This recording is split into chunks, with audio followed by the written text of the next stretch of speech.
de todo o Brasil. Vamos lá. Professor, a denunciação da lide é obrigatória? Muito bem, meus amigos. Como eu tinha asseverado na exposição, se a denunciação era obrigatória ou não. Na verdade, agora eu vou fazer uma explicação um pouco mais aprofundada sobre aquilo que nós comentamos na exposição. A denunciação da lide, nós temos hoje no Brasil duas correntes e tem uma terceira corrente, que é a corrente da lei. Se você ler o artigo 70, ele vai falar que a denunciação da lide é obrigatória. E aí tem lá os 3 incisos que falam das modalidades de intervenção por denunciação. Se você ler a lei seca, você vai extrair a conclusão de que a denunciação da lide é obrigatória. Contudo, esse não é o posicionamento filiado pela doutrina e pela jurisprudência. Nós vamos ter duas correntes hoje. Nós temos a corrente que vocês têm que usar em exame de ordem, em concurso, que diz que a evicção é obrigatória, porque o Código Civil, no artigo 456, determina que as regras respeitantes ao processo da evicção sigam o CPC. Na verdade, você cai num teorema de Tostines, né? Porque você olha para o CPC te remete ao Código Civil, o Código Civil te remete ao CPC, então fica um ciclo vicioso, fica algo sem resposta. Então, nesses casos específicos, justamente por falta de disposição legislativa, a denunciação da lide é obrigatória porque o Código Civil outorgou ao CPC. Tá? E aí nós temos uma série de reflexos pelo Código Civil de 39, que depois adaptou ao Código de 73, situações que, a despeito de serem interessantíssimas, não vêm ao caso agora. Então, em qualquer tipo de prova, evicção é obrigatória, as demais não. Mas eu preciso fazer um desabafo a vocês. Eu não consigo visualizar a obrigatoriedade da denunciação.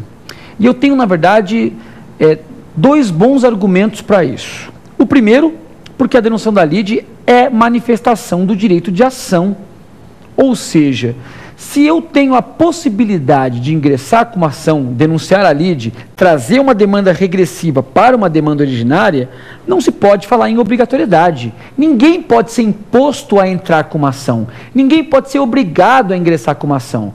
Direito de ação, não a ação exercida. O direito de ação é uma garantia constitucional. O grande problema que nós temos é que essa doutrina e essa jurisprudência que fala que a denunciação da lide é obrigatória nos casos de evicção, não consegue explicar como é que nós resolvemos essa situação quando o sujeito ingressar com uma ação, e ele pode fazer isso, pelo rito sumário ou pelo juizado especial. Porque tanto no rito sumário como no juizado especial, eu posso ingressar com uma ação de evicção. Só que nesses 2 procedimentos não cabe denunciação da lide por evicção. Ou seja, você entra numa situação sem resposta. Eu entrei com uma ação do juizado de evicção. Eu posso ingressar? Posso. Eu sou obrigado a denunciar a lide? Sou. Mas o juizado não autoriza a denunciação da lide. Ou seja, eu tenho que denunciar, mas eu não posso. Eu tenho, mas eu não posso. No rito sumário ainda consigo resolver o problema porque o juiz converte para o rito ordinário. Agora, como é que a gente resolve o juizado? Então, essa situação é uma situação que, evidentemente, não tem resposta na doutrina. Então, acho que a melhor sistematização que a gente pode fazer é a denunciação da lide é obrigatória nos casos de evicção. Isso para concurso, isso para vida prática. Agora, a denunciação da lide é obrigatória nos casos acadêmicos, no campo acadêmico, nenhuma delas, na minha opinião, e aí você depois, se tiver interesse, estude isso mais aprofundadamente, até uma recomendação, leia um livro do professor Cássio Scarpinella Bueno ou do Atos Guzmão Carneiro sobre intervenção de terceiros, e eles dão uma boa explanação sobre esse assunto. Bem, espero que vocês tenham entendido essa primeira questão. Vamos para a próxima agora. Professor, por que o caseiro não pode simplesmente alegar a sua ilegitimidade de parte na contestação? Muito bem, meu amigo. Essa foi uma questão que nós também enfrentamos quando falamos de nomeação-autoria. Eu disse para vocês que a ilegitimidade é um gênero, mas que figura como espécie 2 possibilidades de você estabelecer, sair do processo, ou em preliminar de contestação, ou por nomeação-autoria. Sabendo que preliminar de contestação, na verdade, a ilegitimidade de parte é matéria de ordem pública, então ela pode ser arguída a qualquer tempo e grau de jurisdição. Ela pode ser verificada de ofício pelo magistrado, artigo 267, parágrafo 3º e 301, parágrafo 4º, Mas, independentemente disso, a parte não tem a obrigatoriedade de fazer isso em preliminar. Eu posso fazer isso por uma petição simples, uma objeção no processo. Só que a lei resolveu estabelecer um trato procedimental distinto para o caseiro e para o cumpridor de ordens, para o detentor e para o cumpridor de ordens. Por quê? Porque nesses casos eu não posso pura e simplesmente dizer que eu não sou responsável. Eu devo dizer quem foi. Então, à luz do artigo 62 e à luz do artigo 63, não basta eu simplesmente falar, olha, não fui eu que pratiquei o esbulho, não fui eu que joguei o lixo no vizinho, se vocês se lembram bem do exemplo. Eu devo, porque a denunciação da lide é obrigatória, artigo 69, eu devo dizer quem foi o sujeito que praticou o ato ilícito. Tudo bem? Vamos para a próxima pergunta. Professor, o chamamento ao processo se aplica em qualquer fase do mesmo? Muito bem. O que nós temos que entender em relação ao chamamento ao processo? Dentro desse contexto, o chamamento ao processo, ele não se aplica a qualquer fase. Eu não posso chamar ao processo na fase de execução. Basta você pensar. Imaginem só que eu resolvi entrar com uma ação só contra o fiador. O fiador é o único que está respondendo ao processo, não o devedor. Então, nesse caso, o que vai acontecer? Sai a sentença condena o fiador a responder a obrigação. O fiador não paga. O que acontece? Fase de execução. Na execução, o fiador vai ter que ser expropriado. Se ele não cumprir no prazo de 15 dias, o oficial de justiça vai lá tentar fazer a penhora dos seus bens. E o oficial constata que o fiador não tem bens. Ou seja, aqueles bens que o fiador tinha, ele não tem mais. Fraude de execução, não vamos entrar nesse mérito agora, mas o que acontece? O fiador resolve chamar ao processo o devedor, dizendo, eu não tenho bens, mas ele tem, e ele também contraiu obrigação. Será que não é possível fazer com que o devedor venha ao processo? Não. O chamamento ao processo tem um momento único, um momento preclusivo para que eu possa alegar. Qual?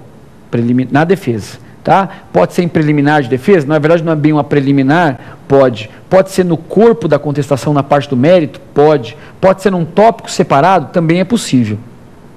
O que é importante vocês entenderem que chamar ao processo é trazer pessoas para que elas possam, 1, se defender e 2, integrarem a sentença. Porque qual seria o motivo de eu chamar alguém ao processo? Para que eles possam também ter o devido processo legal, também poder se defender, também exercer o contraditório. Você está, na verdade, fazendo uma condenação sumária. Se eu puder chamar ao processo alguém na fase de execução, por exemplo, o sujeito não vai ter oportunidade de se defender, não teve a oportunidade de se defender. E outra, como é que eu posso executar, expropriar, penhorar bens de alguém que não está no título executivo? Porque, na verdade, como é que eu posso executar alguém que não foi condenado em sentença, que só entrou no processo depois da sentença? Tem aquela clássica regra do direito romano, nulla executio sine titulo. Não há execução se não houver título. E contra o terceiro que entrou na execução, não há título contra ele. Portanto, o chamamento ao processo existe um limite para ele e é no prazo de defesa. Vamos à próxima pergunta? Professor, o autor pode denunciar a lide?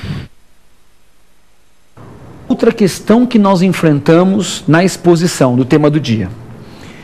O autor, a despeito de ser muito mais raro, ele pode denunciar a lide. E falei até de um exemplo que é fácil de nós guardarmos.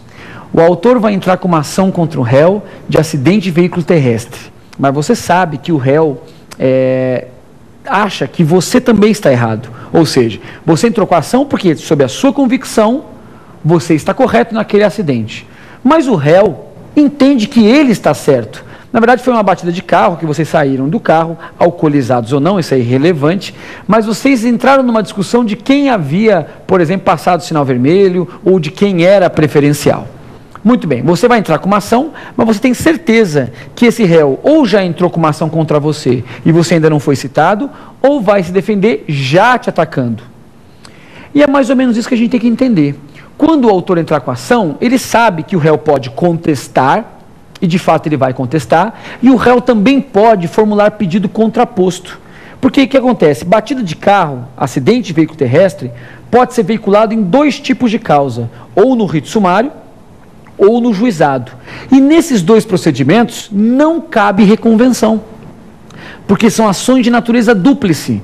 Você tem que formular pedido contraposto. O que é ação de natureza dúplice? É a possibilidade